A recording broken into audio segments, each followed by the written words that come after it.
Hello guys, welcome to Football with Chris and welcome to my channel. Today I'm gonna have be discussing a little topic. It's gonna be generally when you see players, right? When you see an intelligent player, people have a way to identify an intelligent player. They're like, oh, this player is so intelligent. He has a high IQ, which means his processing rate is super high. He knows how to run at the right time, knows where to get on the ball, run into space. So he has a general knowledge. His IQ is higher than other players, right? And also, you hear about psychology of the game. Psychology of the game, someone that has the ability to, to not just read the game, but read his opponent properly, right? Know when to move, when to stop. Like a striker needs to be psychologically smart or have very good psychology when it comes to attacking the defender. Same with the defender, vice versa. Because as a striker, your plan is to outsmart the defender so you can score your goal, right? And as a defender, your mindset is this striker is trying to outsmart me. So how do I read the game to know where he's going to take the ball to without fouling him? Because the idea is to get the ball without fouling him. Because however it is, you can cause a penalty, you can get a red card, you cause a free kick, and that can go against you because the striker or whoever takes a free kick can score. So vice versa, psychology is very important in the game, and a top professional player must have a certain level of psychology and IQ so that he can, because he knows how to read the game and knows what to do at the right time. But people do not really talk about EQ. And EQ is equally as important, if not more important, than having an IQ.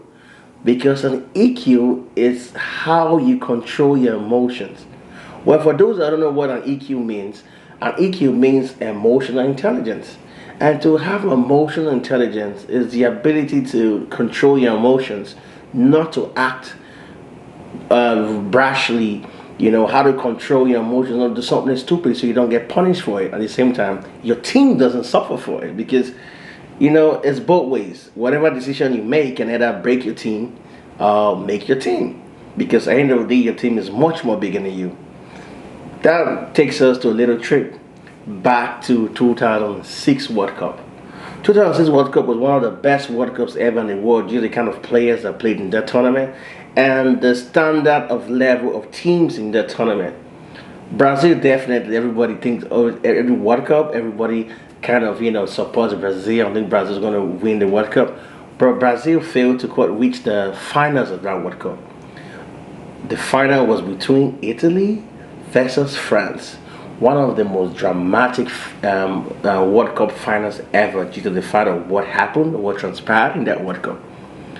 Fast forward backwards 8 years before that time, France were already crowned world champions because of what's in France, and they had an amazing crop of players. You have that Thierry Henry, you had Zidane, you had Thuram, you had Bates, you had Ngalas, you had Trezeguet, you got Patrick Vieira. The list is endless, all world-class players.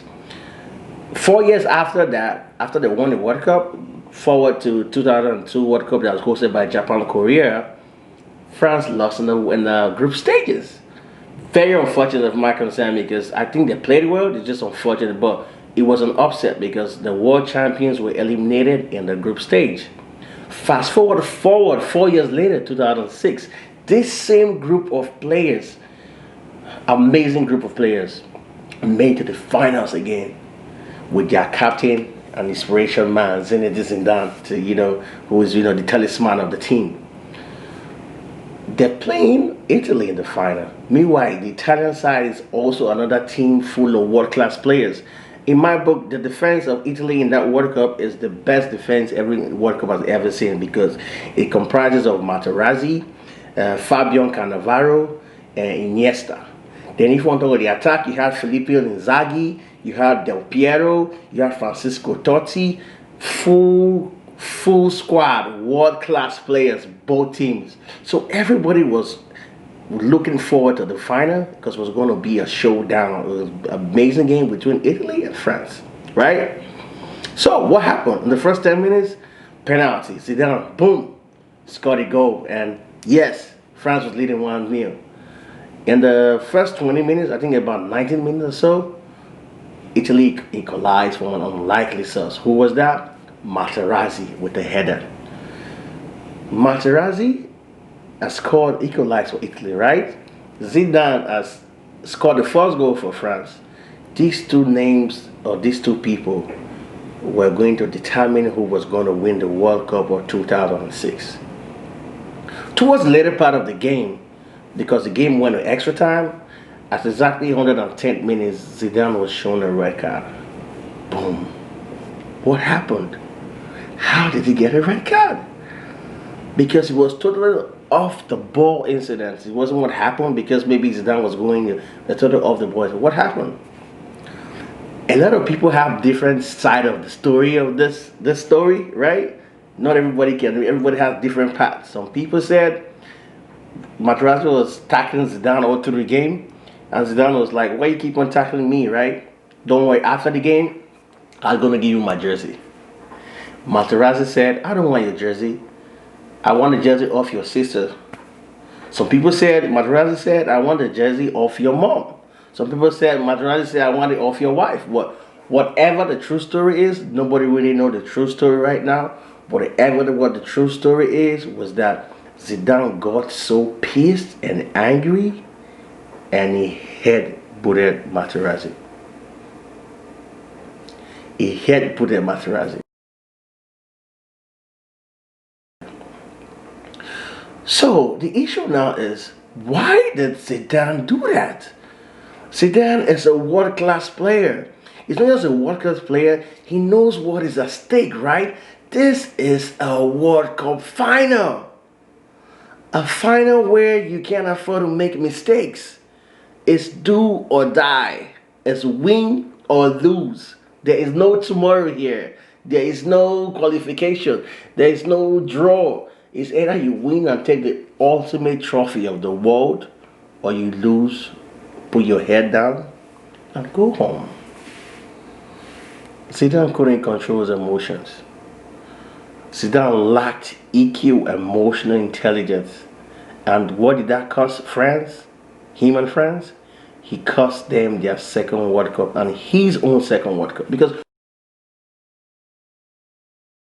who knows? People might say he went to penalty shootout at the end of the day and Italy won, so maybe Italy always that won. But Zidane being in the game automatically was always a threat for the Italian side, because he was capable of doing all damage, because he's done it all the time. And the fact that he scored a goal already in the first half is already kind of advantage and motivation that he had, and confidence that he might be able to score another goal, right?